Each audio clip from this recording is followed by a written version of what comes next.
All right, our next guest served as Israel's most valuable spy inside Hamas for over a decade. Now, during the course of his service in Israel's internal security agency, he saved countless lives by providing information that disrupted dozens of suicide bombings. But getting that information came easier to him than to many others, given the fact that he was the son of Hamas founder Sheikh Hassan Yousef, who was arrested in 2005.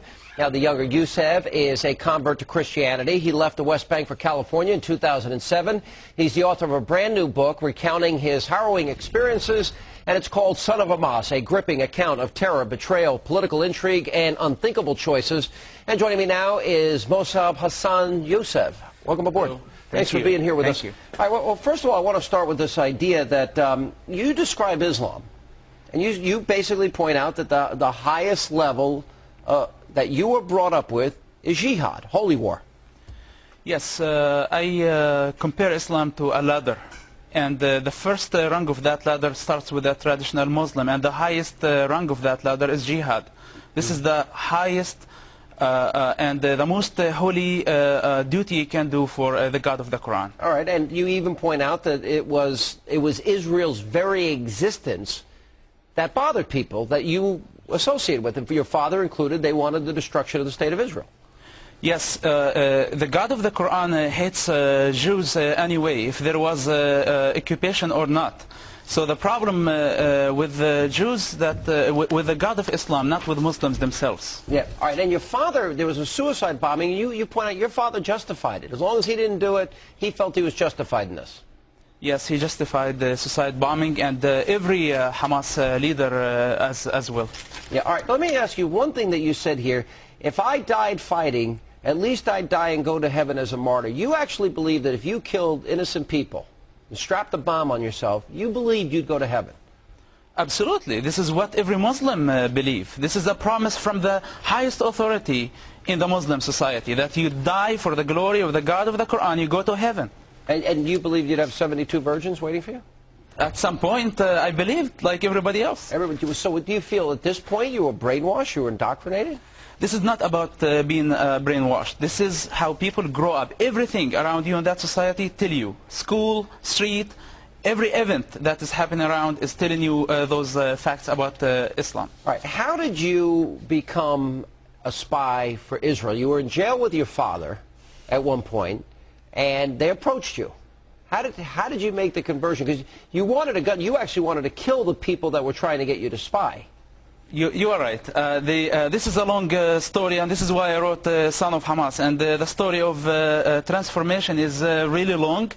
But what I can say at this moment, that I wanted to infiltrate the Israeli Shin Bet in order to play a double agent, and it ended up absolutely the opposite. So I worked for them against Hamas movement, to be honest with you, against evil, not against Hamas, not against Palestinians. I did what was right to save a human life, Palestinians and Israelis, including my dad and other Palestinian leaders. Is your life now in jeopardy because you wrote this book? I think it's dangerous, but my life has been in danger all the time. It's not something new for me, and I am okay with it.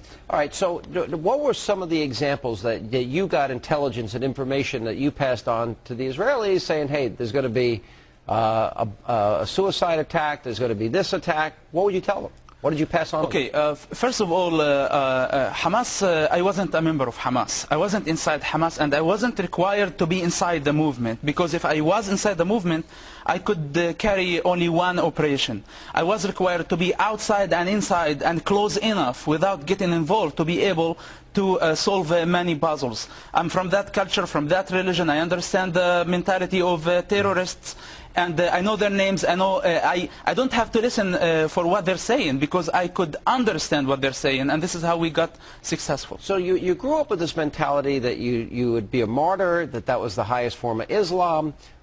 The big picture, do most people that shared your faith, do they agree with you? Is this common? Because we keep hearing there's a distinction and a difference between radical Islam and mainstream Islam. This is a big mistake. Explain. Comparing between moderate Muslims and fanatics. Yeah. This is not how we compare it. I compare all Muslims to me are the same. the end of the day, they believe in the God of the Quran, and they believe that this Quran is from that God. I compare and between them. You're saying that most Muslims think jihad is where they need to go. It's not their choice. This is what, if they believe that the Quran is word by word from God. So when let me ask this again. So when people talk about moderate Islam, you're saying it doesn't exist? It doesn't exist. But I tell you what happens, that Muslims have moralities, responsibilities, logics more than their God. The most criminal, terrorist Muslim has morality, a minimum of humanity more than his God. Their God is a terrorist and ignorant. All right, last question. You had a discussion with your father. He knows that you were working for Israel. What was that conversation like? He was absolutely forgiving, but when I went public with the story, he couldn't handle the pressure from his God and from his society. His God unskinned his humanity, and now he divided between me and him. All right, Son of Hamas, fascinating book. I couldn't put it down. Thanks for being with us. Appreciate it. Thank you very much. And time now to check